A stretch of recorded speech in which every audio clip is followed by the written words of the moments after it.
Hello, everybody, and welcome to another episode of United Talks podcast. And today we're doing the fan reaction show. We're reacting to some of the articles that we've seen online, and basically some of the things that basically you won't just think about when you see these things.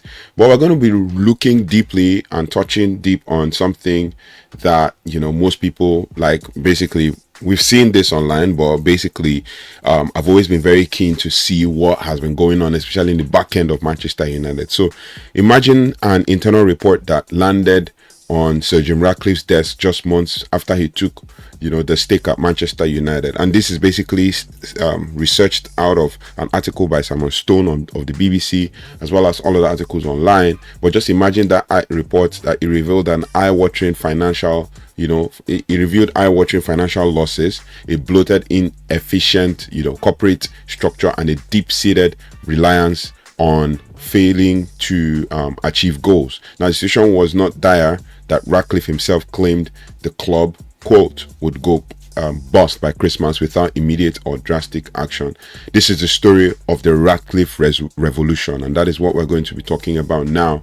The Ratcliffe Revolution, a seismic, ruthless, and unprecedented overhaul that began not with a brilliant goal, but with the cold, hard reality of the balance sheet, basically. And that this is how Manchester United exodus began, and how the subsequent rebuild was funded by surgical cuts and commitment to modern efficiency. Now, we're going to first start this video with the mandate, right? The fix, to kind of explain what Jim Ratcliffe was doing when he first came. The first thing he did was to try to fix the finances in order to fix the future. That's the first section of this video. Ratcliffe's arrival on Christmas Eve in 2023, and I think I did a video last year in December when I talked about 1 year after Jim Ratcliffe had joined Man United and what has been done so far. But now this is 2024 and we're approaching Christmas. We'll probably be, this is 2025, we're approaching Christmas. It's going to be like 3 years now since Ratcliffe took over and all of that. 2 to 3 years, 2 years since Ratcliffe took over after acquiring 27.7% of the stake of Manchester United for around 1.25 billion. He came with dual promise: take the club back to the top of the English game and, crucially, make it profitable. Now, the scale of the problem was laid bare by the financial results in June 2024, which showed staggering losses of 113 million pounds. Now, the motivation to change was twofold, basically. Firstly, the club was deemed, in the words of one observer, close to the process of over-dimensioned, right? Simply put, there were too many people, too many jobs, and too much waste. Now, secondly, the entire financial structure had been built on an assumption that Manchester United would compete for the Premier League and qualify for the Champions League every single season when they failed. When they failed, they frequently did, as they frequently did in the post-Ferguson era, the strain on the club's finances became acute, plunging the business into a deepening crisis. Now, I think about it from that perspective, where Sir Jim Ratcliffe came to Man United just as Rúben Amorim was recruited to tear down things and rebuild them, right? To tear down things, tear down what was the initial process and rebuild the structure, right? So it plunged the club into an acute deepening crisis. Now, Ratcliffe and his Ineos team concluded that the instability had to end. The mission was to strip the club back to its core. I just said it. To strip the club back to its core, making it lean and effective, then ready to redirect finances to where it actually belonged, and then supporting the football team. That is what redirecting the finances actually meant. Now, we're going to talk about the next section of this video, and we're going to be talking about the exodus, the cost of efficiency, right? Now, in the exodus, the first painful phrase of the revolution was the massive staff call, right? In a bid to kind of ensure that the process was not dragged out. Excuse me. The project was not dragged out. The changes were carried out at speed. In months immediately following Ratcliffe's arrival, an initial call saw basically 250 staff members exit the club. The shock internally was huge and the pain was extensive, but the hierarchy wasn't finished. A second round of 200 redundancies followed, bringing the total to 450 jobs gone in a second, or in 2 rounds of firings. This was not simply about cutting costs. It was about, pursuing a fundamentally different staffing model. The motivation was to use the funds more efficiently, focusing on bringing in what the club described as versatile people who are multifaceted and multi-skilled to help in multiple areas. The goal was to eliminate redundancy and build an agile focused team. If you've done something about business analytics and project management, you understand what agile means. A lot in layman's terms, just try to make the business lean so that you can actually make the business flourish. Allowing the club's losses to be cut to a manageable 33 million pounds by June 2025. We talked about this when the club's financials were released and all of that. Now, the sheer scale of change was necessary to stop the club from effectively hemorrhaging money due to organizational bloat. Now, the third aspect of this, Ratcliffe Revolution was the brain trust, a new senior command. With the outdated structure dismantled, the focus shifted to the rebuild, installing a new expert senior management team that would align completely with the Ineos vision. Now, the list of new arrivals among the senior staff at Old Trafford runs to 19 names, virtually a complete overhaul. The figures were drawn from the highest echelons of modern European sport. We saw the appointment of Omar Berrada, the chief executive, brought in from rivals Manchester City. Sam Erith, the performance director, arrived with experience from City, Tottenham, and the FA. Christopher Vivell joined as director of recruitment, known for his work at Chelsea and Red Bull. Roger Bell, a trusted Ineos figure, became the new chief finance officer, and Christine Forber arrived from Channel 4 as people director. So you have to think about it from that perspective, and you understand that what they were trying to do was revolutionary. Now, this change went all the way down to the nuts and bolts of the first team. A new head coach, a new head of sports medicine, a new director, a new physio, a new performance chief, and the message was clear. Every component of the club had to operate in an elite modern standard. It is a testament of the skill of the organization that even experienced figures like Berrada and Vivell were reportedly shocked by the sheer magnitude of the club's operation. Only 2 notable figures, Chief Operating Officer Colette Roche and General Counsel Martin Mosley, remained from the previous era, providing a crucial link of continuity during the transformation. Now, we're going to also talk about the data doctrine, which is the next phase, and this will also demand maybe another video, to kind of explain further into, the data of the club. One of the most revealing areas of this revolution was the club's approach to technology and data. Right now, in late 2024, Sir Jim Ratcliffe was damning in his assessment, describing the club's approach to data analysis as being in the quote last century. The Ineos team, decided that the new standard must be Formula One, kind of like F1, which is the cutting edge of data and AI usage, where the performance of every single component of the car is monitored in the fine detail. The success and the failure is measured in, hundredth of a second, basically. Now, that level of precision became the benchmark, and that is what people kind of seem to miss, because when you see certain things, you tend to want to, make your own assessment as a fan and react and all of that. Now, to execute this vision, the club poached Michael Sansoni from the Mercedes F1 team, appointing him as director of data in April. Sansoni himself completely revamped United's data capabilities, which are now being used extensively across player performance, recruitment, and training. While the precise details remain closely guarded, sources indicate that the work of United's data and analytics team has accelerated to such a degree that it is now considered among the top 4 teams in the world.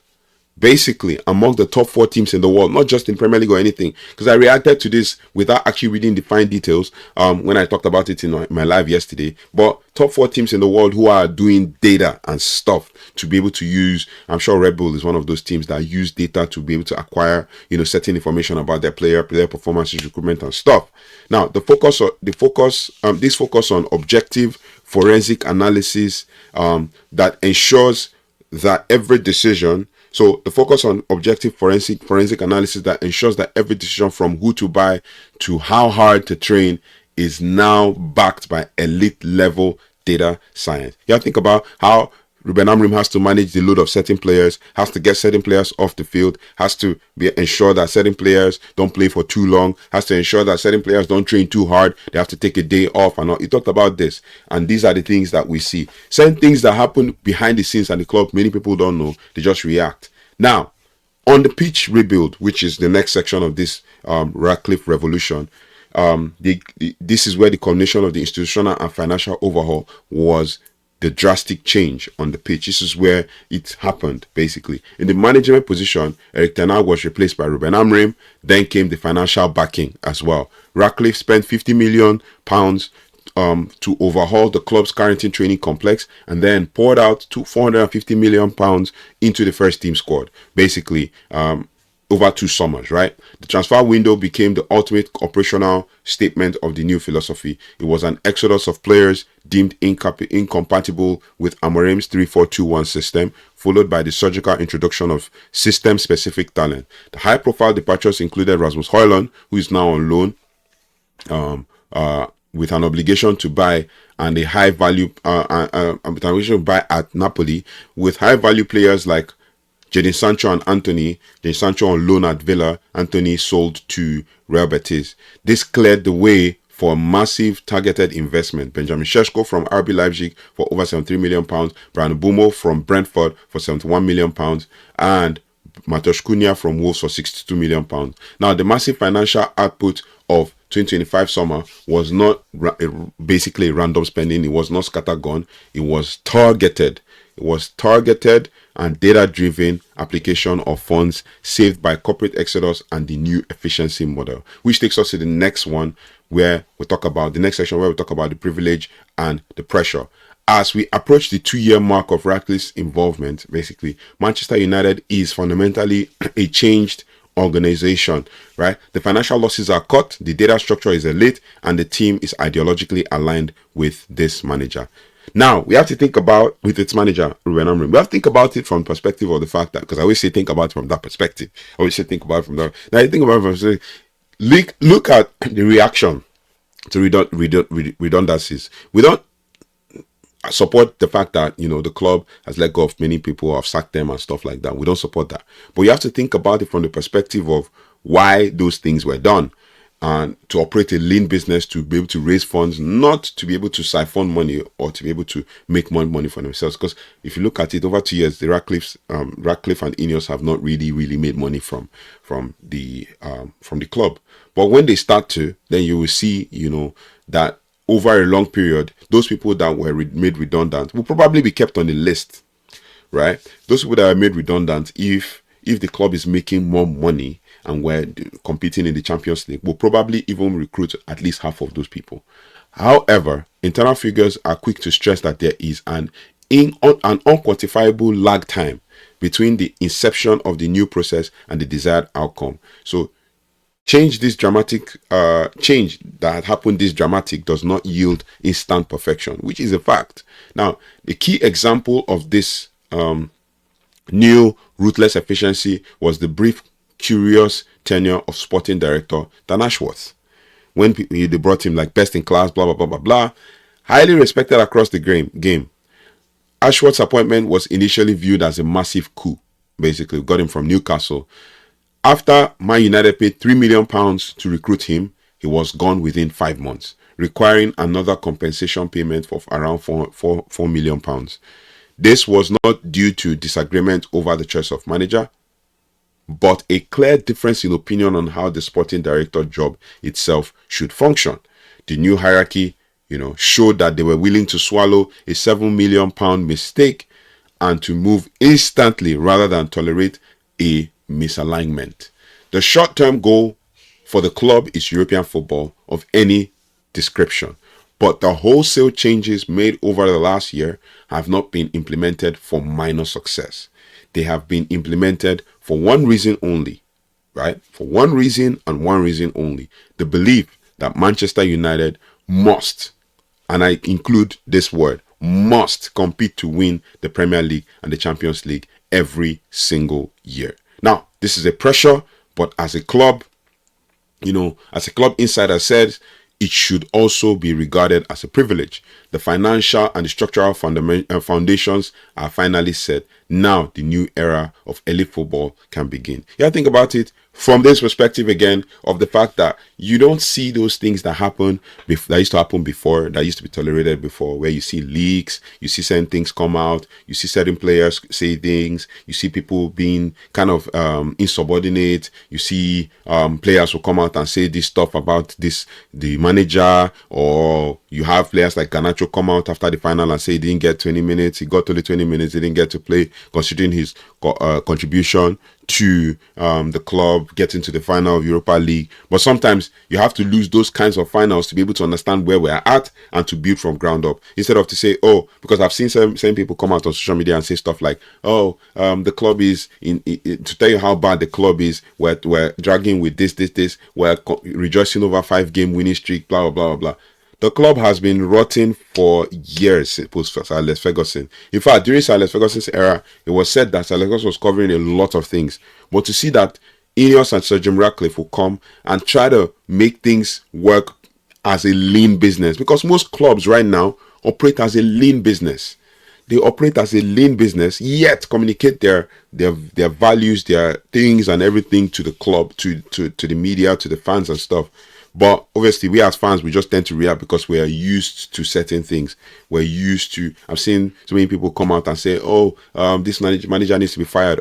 This needs to happen. That needs to happen. The fact is, the club knows what they're doing, and they're trying to build a business that is very lean, that is very deep, that is very, that is very profitable over the long term, over a long term future, and all of that. So that's one of the things that we need to really understand and get a clear understanding of. But it is what it is. I just had to bring this to you to kind of explain.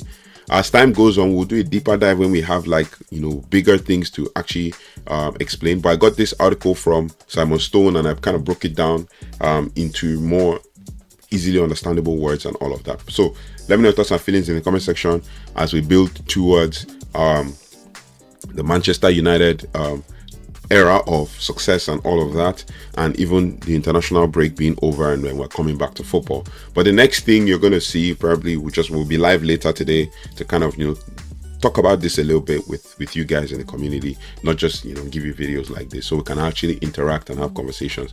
But let me know your thoughts and feelings in the comment section. We'll also do one with Rúben Amorim, 1 year in charge, basically breaking down all things that have gone on since Rúben Amorim joined. I think I've done one video 1 year later of Rúben Amorim and all that, but we're still going to try and see if we can do one, because he turned 1 year 11th of November.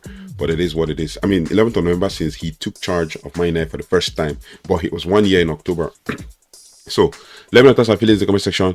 I'll see you on the next one. Take care, goodbye, and God bless.